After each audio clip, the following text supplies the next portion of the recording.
What's up everybody? Välkommen till Teknikterapi. Något som har blivit omåttligt populärt på senare år är streaming.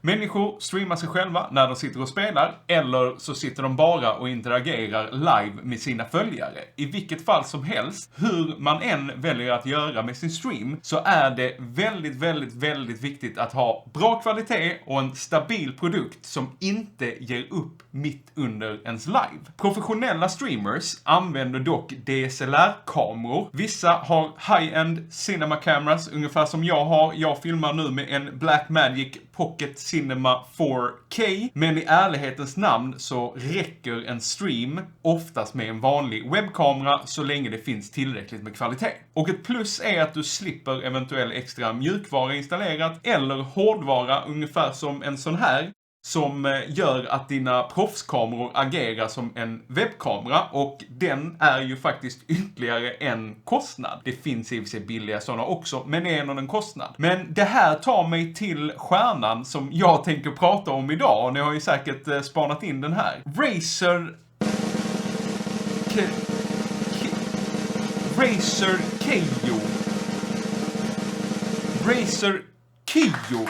Razer Kiyo X.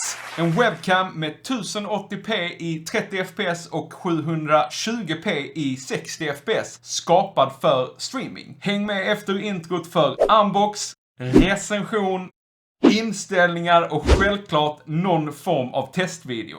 Let's go!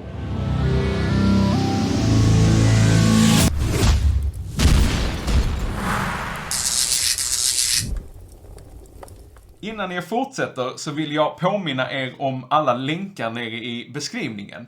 Det finns en Discord-kanal där vi just nu är hela 5 personer som snackar teknik. Jag har också skaffat en shop där du kan haffa lite teknikterapi-merch som kaffekoppar, t-shirts, kepsar, allt möjligt för dig som gillar detta ännu mer och gärna ser att jag fortsätter växa. Kolla gärna min Patreon och bli en supersupporter. Allt stöd uppskattas och jag gör allt för att ge tillbaka till er i form av giveaways, tävlingar och liknande sånt här. Men även en prenumeration räcker långa vägar. En snabb titt här bara på kartongen. Väldigt trevlig förpackning. Razers kartonger är alltid så jäkla snygga. Men här ser vi då informationen jag gick igenom. 1080p 30 fps, 720p 60 fps. Autofocus, fully customizable video settings. Vad har vi mer?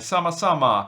Flexible mounting options, compact and portable, plug and play. Och samma här bak. Här har vi en setup med lite fler streaming-alternativ. Ja, det var egentligen inte så mycket mer än detta. Vi går tillbaka till mig själv. Och som ni hör, kameran lovar mycket. Det känns som en potent kamera och Razer har sällan gjort mig besviken. Jag vill unboxa den och få en ännu bättre känsla. Så vi kollar nu på unboxingen.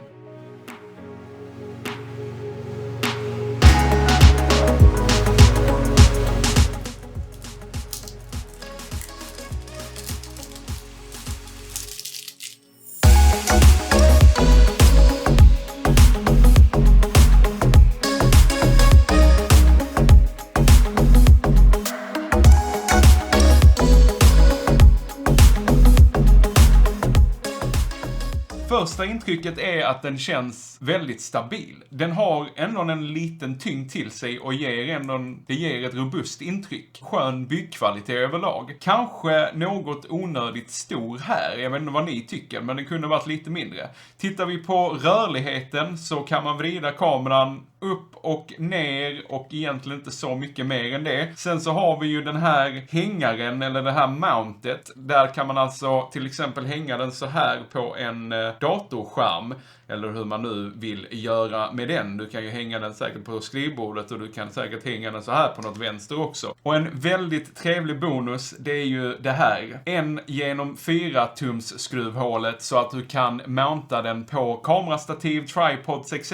Det är för mig första gången jag ser det på en webcam. Sen är inte jag någon webcam-brukare. Jag har inte brukat en webcam på många, många år. Så det här kanske är standard idag, men för mig var det nytt och det är väldigt trevligt att du kan sätta den på ett kamerastativ. Sladden är braided, eller flätad då, likt Razors andra produkter. Dock är den något styv för att det är plast här under. Längden ligger på 1,5 meter. I änden så ser vi en USB-A och tyvärr är kabeln fixerad i kameran. Den går inte att byta ut och det kan jag väl känna är något negativt. Behöver man en längre sladd än den här så hade det varit skönt att bara byta denna. Men nu måste man köpa en USB-förlängningskabel, vilket man kanske inte har liggandes hemma. Jag har inte det liggandes hemma. I jämförelse med kanske en USB-C in hit och en USB-A här. Och tar vi en djupdykning in i kameran så är den utrustad med en 2,1 MPX CMOS-sensor. Den har en upplösning på 1920 x 1080p. 1080p som sagt 30 fps. Väljer du sen att sänka upplösningen till 720p så får du 60 fps. Och en kort förklaring av FPS som då står för frames per second. Hur många bilder per sekund som kameran klarar av att spela in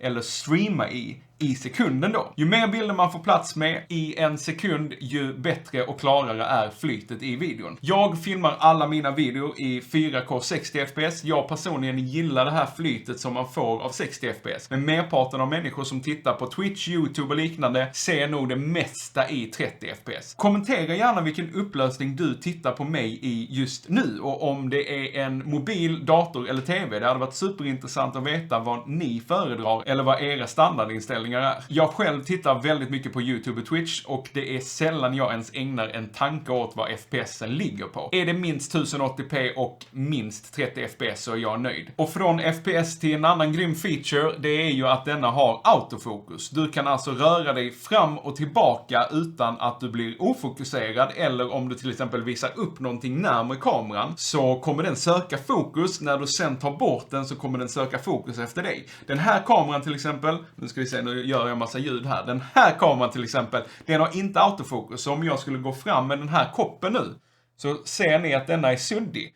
Hade jag gjort det på den här så hade koppen blivit tydlig. Ni hade sett den och jag i bakgrunden hade blivit suddig. Så det är väldigt, väldigt trevligt att den har autofokus. Och vi såg ju på kartongen plug and play. Du stoppar in den och den känns igen som en webbkamera. Och därav stödjer också de flesta streamingmjukvarorna som, vad är det, OBS, XSplit och några till som jag inte kommer ihåg. Men de programvarorna stödjer denna utan problem. Field of view, eller då vinkeln, ligger på 82 grader. Så det är liksom ingen widescreen direkt. Men det räcker gott och väl för ändamålet att streama sig själv. Oftast är man liten nere i hörnet och man har den riktad mot sig själv och ingenting annat. Kio är utrustad med en omnidirectional microphone. Alltså en mick som spelar in i ett runt omfång. Jag kommer inte gå in på hur mickar fungerar. Men som ett exempel är att jag spelar in denna video med en shotgun mic som sitter här uppe. Och den är directional, alltså spelar den in åt det hållet som den pekas mot. Medan omnidirectional är runt mikrofonen och den spelar in mer av omgivningen. Kanske inte så jättemycket bakåt, men ni förstår vad jag menar. Och nu har jag bara tjatat om alla specifikationer, även om det är väldigt viktigt att veta vad den är kapabel till.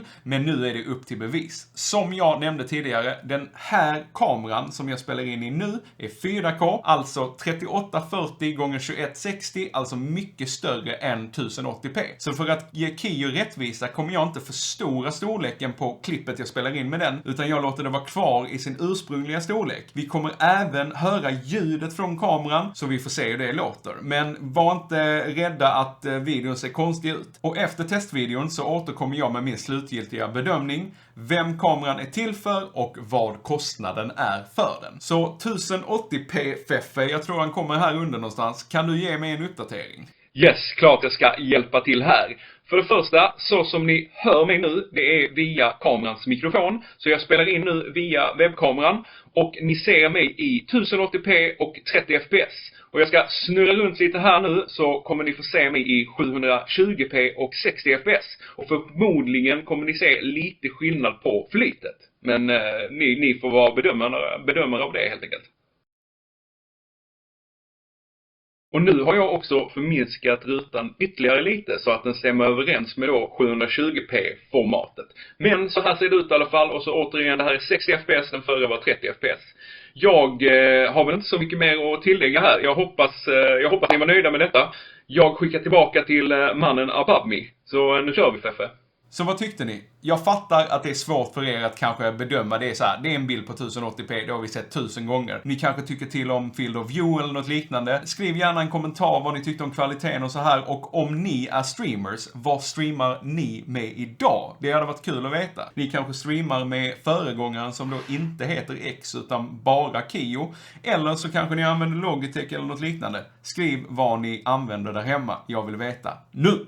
Mina tankar är att jag tycker att bild räcker långa vägar för att streama. Oftast när man streamar så låter man dessutom sin videobild vara mycket nere i hörnet, liten här nere någonstans. Och det kommer ju bli en bättre bildkvalitet då i och med att man komprimerar bilden så pass mycket. Och jag skulle nog säga att kameran är till för dig som vill börja streama eller nyligen börjat streama och kanske har en sämre kamera. Till och med kanske en laptopkamera eller en dålig mobilkamera. Men viktigt att påtala igen, detta är inte en proffskamera. Absolut inte. Du ska inte jämföra den här bildkvaliteten med toppstreamers. För det är helt andra kameror på helt andra prisnivåer. Och på tal om prisnivå. Vad får du pynta för den här lilla manik? På Razers hemsida så kostar den 89,99 euro. Alltså 900 spänn ungefär. Och den är så pass ny att den inte finns hos svenska handlare än. Men jag tror att den kommer komma ut väldigt snart. Kanske nu under tiden jag spelar in det sitter de och listar den. Så att det här kanske är världens största lögn. Jag kanske länkar en jäkla massa länkar nere i beskrivningen. Whatever. Jag tror den kommer hamna runt 1000-lappen ungefär i svenska butiker. Motsvarande produkt till Kio X skulle jag säga är Logitech C922. Det är i princip identiska specifikationer. Den kostar också 1000 spänn. I slutändan handlar det nog väldigt mycket om vilket varumärke du är trogen till eller vilket varumärke du tycker om. Den här går ju att få in i Razer Synapse, så med dina andra Razer-produkter då kan du ha den här sida vid sida. Så why not liksom. Och om du vill att jag har detta som heltidsjobb och börja streama mina gaming skills, tro mig de är brutala, så tycker jag att du ska trycka på prenumerera och så tryck jättegärna tummen upp och så maxa den här notisklockan så får du en notifikation nästa gång jag släpper en ny video. Jag tittar in i Razer Kio X. Tackar för mig. Ha det bra. Tjena.